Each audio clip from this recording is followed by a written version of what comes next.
Merdeka! Salam Pancasila! Allahumma salli wa sallim wa barik alaih. Alhamdulillah wassalatu wassalamu ala Rasulillah Sayyidina wa maulana Muhammad ibn Abdillah sallallahu alaihi wasallam wa ala alihi wa sahbihi ajma'in, amma ba'du. Yang saya muliakan Tuan Guru saya yang telah memberikan hidayah kepada saya supaya saya mengerti bagaimana pentingnya berbangsa, bertanah air dan bernegara, yang tadinya mantan pemberontak sehingga tidak takut sama siapapun karena sudah terlatih merontak. Kalau Ba'lawi mencoba memberontak, innalillah. Kalau saya, alhamdulillah, ujungnya perdamaian. Betul tidak? Mau malu dengku.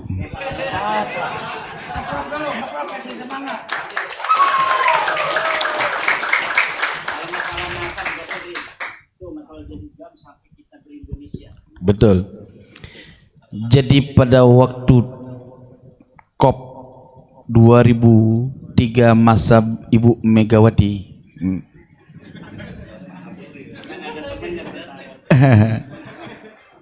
kalau kami dulu melawan negara bukan ngelawan rakyat, ya, nih musuh kami dulu.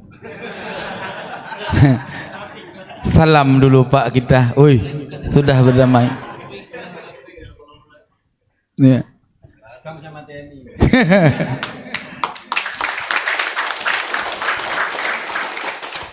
Jadi waktu di COP Payabakung, kalau bahasa Aceh dulu, itu rapatnya tentara itu sangat rapat, merangkak. Emang sakti prajurit NKRI ini. Jadi saya bersembunyi di bambu, di pohon bambu, sampai hilang rasa lapar dan haus. Keluar dari itu, bismillahirrahmanirrahim, saya melarikan diri.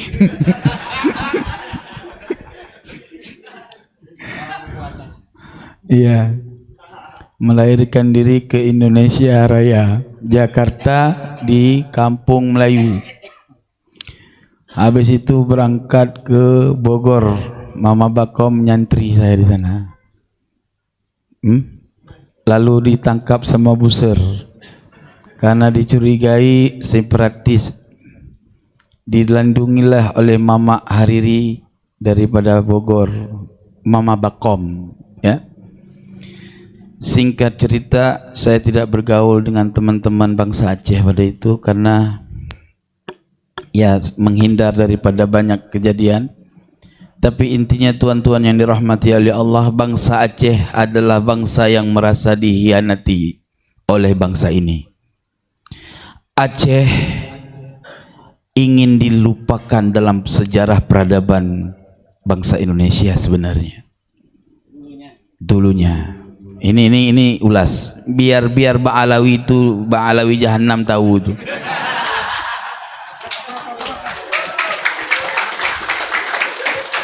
Ya. Bagaimana Sunok Horgronje terbongkar bahwa dia kafir di Mekah. Siapa yang bongkar? Keluarga Aceh, ulama Aceh, Tengku Cik Tano Abe, yang menyatakan ini manusia bukan orang Islam, mengganti nama Abdul Ghafur. Lalu ketika si Sunok Horgronje mau dipancung kepalanya sama mufti Mekah pada saat itu, datang Utsman bin Yahya melindungi nyawa si kafir ini, tunggu. Ya. Sehingga itulah sebab dia diangkat menjadi mufti Batavia, bukan mufti Betawi, mufti Belanda. Ya. Bangsa Aceh salah satu bangsa yang belum pernah terjajah oleh Belanda pada saat itu, dikuasai dan jatuh kesultanan yang dipegang oleh Belanda belum pernah.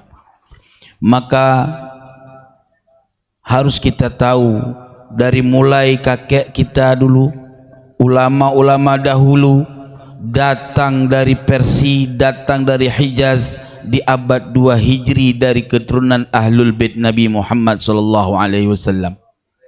Maka Ba'alawi datang ke Aceh tidak pernah membisahkan buat mulia di sana. Kalau dia buat mulia di sana disebut sama orang Aceh Pu Said anak tung artinya tuh. Nggak tahu. Apa Said anak tong sampah gitu loh. Itu bahasa Aceh. Kalau udah bilang Pu Said anak tung, nah itu sakit kali Pak. Maka tuan-tuan yang dirahmati oleh Allah, bangsa Aceh adalah bangsa yang menghargai siapapun yang datang ke bumi Aceh. Tapi ingat, jangan coba-coba bikin kemuliaan melebihi kemuliaan bangsa kami, bangsa Aceh. Karena kami juga merasa manusia atau bangsa yang paling mulia. Maka ingat, kalau kalian merasa bangsa yang rendah, kalian sampai kiamat akan rendah. Jelas tidak? Kenapa Ba'alawi berani bertindak menganggap dia paling mulia, sedangkan kita merasa paling hina di antara mereka? Pernah dengar orang Aceh melagukan lagu tanah air yang bukan bangsa Aceh? Nggak ada di Aceh lagu ya darim, nggak ada. Aceh punya lagu sendiri, mau dengar? Ya.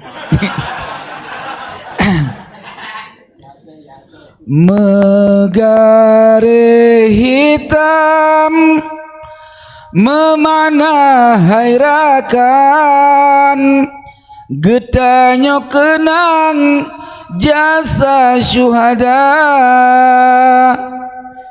putih gare memaknakan suci, berkat perang Sabi syahidlah pahla, bintang bulan baka megah meuke, Islam ke hukum dum asa bangsa. Panjang. Artinya apa?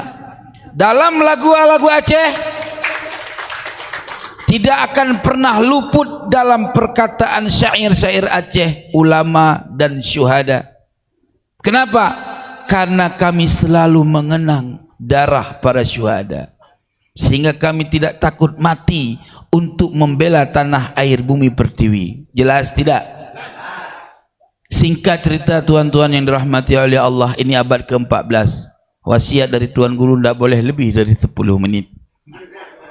Ya. Abad 14 dalam ilmu asraru hurufil hijaiyah fi kasfi yaumil qiyamah, yang dulu saya pernah sampaikan kepada guru-guru kami, dilarang untuk diekspos. Ini abad ke-14 masuk ke abad 15, betul? Artinya abad 14 abad di mana hidup perang berantem berkawan lagi, ribut berkawan lagi, cerai satu rujuk lagi. Itu abadnya. Putus nyambung lagi, putus nyambung lagi. Jelas tidak? Tetapi masuk dari abad ke-14 yaumad dhad, huruf dhad. Apa makna huruf dhad? Yaumad dhalalah. Maka nasab-nasab palsu hari ini rungkat, teman-teman yang dirahmati oleh Allah. Kenapa rungkat? Nabi bilang dari dulu, Nabi sudah wasiatkan akan datang zaman di mana zaman itu zaman fitnatus sarra. Tahu fitnah sarra? Fitnah orang ngagul-ngagul kemuliaan. Siapa mereka? Mereka orang yang mengaku-ngaku keturunanku, namun mereka bukan keturunanku. Jelas tidak? Kumaha ieu teh? Tecepol sia, modar sia. Betul enggak? Lagi belajar bahasa Banten. Jadi tuan-tuan yang dirahmati oleh Allah, muncul ke zaman sesat apa? Buktikan sekarang viral yang kita enggak pernah tahu adanya Mi'raj selain Nabi. Pernah tahu? Pernah tahu enggak ada Mi'raj selain Nabi? Diajarin Mi'raj ada yang selain Nabi 70 kali dalam semalam. Nabi Muhammad sallallahu alaihi wasallam seumur hidup Mi'raj cok sekali. Betul tidak? Pulang dari Mi'raj ada hadiah dari Tuhan Rabbul Izzah. Apa? Salat. Nabi kita kekasih Allah, betul? Ada orang yang jauh setelah wafat Nabi ngagul bahwa pernah Mi'raj satu malam 70 kali. Apa enggak stres? 70 kali. Apa yang dibawa dari Allah 70 kali mondar-mandir. Udah kayak gak apa namanya kalau mandir-mandir itu, Pak? Ini apa kalau yang main olahraga adu tarik-tarik gini apa namanya itu? Hah? Udah muter-muter kayak gasing, ya kan? Kalau Nabi Muhammad Mi'raj, Allah kasihkan kendaraan supaya makulat bagi manusia. Sebagaimana sekarang kita terbang dari Aceh menuju Jakarta 2 jam, betul? Iya, kenapa pakai burak yaitu pesawat? Ini si Amul pakai mukadam nggak pakai apa-apa. Langsung kan hebat kali dia sama Nabi Muhammad. Itu pakai otak. Kita pikir ini ada kiai masih bela-bela Ba'alawi palsu jahanam itu. Diajak diskusi pakai data, bawa-bawa ulama Nusantara. Adu Kiai Imad sama Syekh Hasyim Asy'ari. Mana lebih hebat Kiai Imad sama Syekh Hasyim Asy'ari? Ketika saya bilang hebat Kiai Imad, marah. Oi, penghinaan itu. Ya kan dia suruh milih, Pan. Iya kan bingung kita. Bukan berarti kita mengatakan hebat Kiai Imad merendahkan Abu Syekh Hasyim Asy'ari, Tuan. Karena setiap ulama yang paling utama adalah ulama yang masih hidup masanya. Karena hubungan kita hari ini bukan dengan orang yang sudah wafat, betul tidak? Orang tarekat sah mengirsyad kepada imam mursyid harus kepada imam mursyid yang masih hidup, betul? Kalau imam mursyid yang sudah wafat itu kita tutup, tidak bisa ngambil irsyad kecuali dia sudah memberikan wasiat irsyad. Jelas tidak? Itu tuan-tuan yang rahmati oleh Allah. Aduh, kalau udah ngomong sebetulnya kelima susah. Kalau ada Abuya ampun kita angkat tangan. Maka oleh sebab itu teman-teman semua saudaraku sekalian, jangan pernah kalian berikan kesempatan bagi orang yang baca kitab dari kiri ke kanan. Itu jahanam, Bang. Iya. Al-Quran itu dari kanan ke kiri, betul? Kapan bisa dari kiri ke kanan? Aduh. Wa qul ja'al haqqu wa zahaqal batil innal batila kana zahuqa. Ingat, kebenaran pasti menang, kebatilan pasti hancur. Belanda laknatullah hilang di permukaan bumi pertiwi. Jelas tidak? Kebenaran adalah kemerdekaan. Insyaallah kita pasti akan merdeka dari penjajahan Bani Ba'alwi. Jelas tidak? La takhaf wa la tahzan, innallaha ma'ana. Jangan takut, jangan pernah ragu. Kita lawan. Kalau kalian tidak lawan, ya setiap saat kalian akan dijazah. Jelas. Kayak kemarin di Bogor, pendukung Kiai Imad, tesis Kiai Imad didukung, dipersekusi. Ini tanda nasab palsu, jahanam.